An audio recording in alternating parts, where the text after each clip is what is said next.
Praise the lord. దేవునికి మహిమ కలుగును గాక. ఈరోజు దేవుని వాక్యాన్ని చదువుకుందాం. ప్రకటన గ్రంథం 3వ అధ్యాయం 21వ వచనాన్ని చదువుతున్నాను.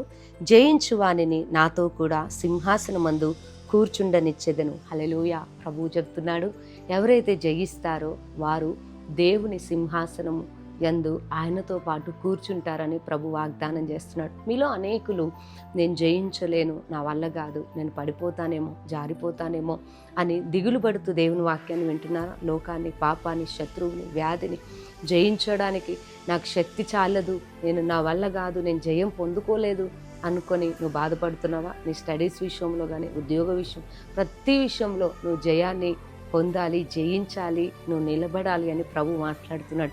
ఎందుకంటే ఆయన ఈ లోకంలో ఉన్నప్పుడు లోకాన్ని, పాపాన్ని, శత్రువును, వ్యాధిని, సమస్తాన్ని ఆయన జయించాడు. జయశీలుడైన దేవుడు నీతో ఉన్నాడు, నాతో ఉన్నాడు.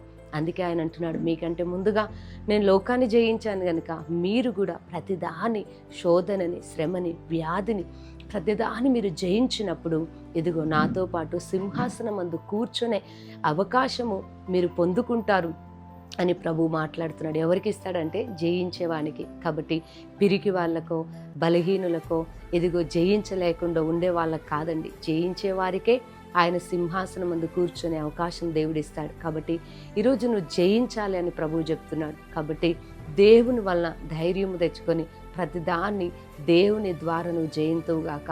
ఆ రోజు దావీదు గొలియాతును జయించినట్లుగా ప్రతి సమస్యని నువ్వు జయిస్తుండగా దేవుని సింహాసనం ముందు కూర్చోబోతున్నావు. దేవుడు నిన్ను మహిమపరచబోతున్నాడు. కాబట్టి ఈరోజు దేవుని వాక్యాన్ని అందు విశ్వసించి ప్రభుని స్తుతించండి. జయాన్ని దేవునికి ఇవ్వబోతున్నాడు. దేవుడు నీకు జయించే కృపచేత ప్రభు నింపి నడిపించబోతున్నాడు. నువ్వు నిలబడబోతున్నావు. కాబట్టి మాట నమ్మి ప్రభుని స్తుతించండి. మీకు చిన్న ప్రార్థన చేస్తాను.